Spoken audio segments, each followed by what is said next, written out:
Lacetti 1.8 mashinasini motor qilish uchun olib qo'ygandik. Inshaalloh motorlarimiz yurdi, tayyor bo'ldi. Bu mashinaga necha pul ketganini qo'yishimiz kerak edi. Xudo xolasa videoni oxirigacha ko'rib tursangiz like bosib, oxirida aytamiz. Yaqinroq olib kelib, ovozini eshittiring. Ovozlari ham cho'tki ishlab turibdi. Ovozini eshitdinglar, bu mashina Andijondan tashrif buyurishgan, bizga ishonch bildirib tashlab ketishganiga rahmat aytamiz.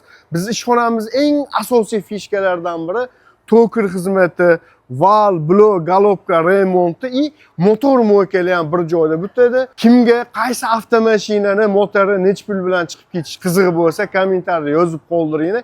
Keyingi safar o'sha avtomashinani motori nech pul bilan chiqib ketishini qo'yamiz. Biz sahifamizga obuna bo'lish, esingizdan chiqmasa va videoga like bosib, yaqinlarga jo'natib qo'yasizlar. Bu Lacetti 1.8 mashinamizga toker xizmati, usta haqqi, zapchastlar bilan общий 7 million 700 ming so'm pul ketdi.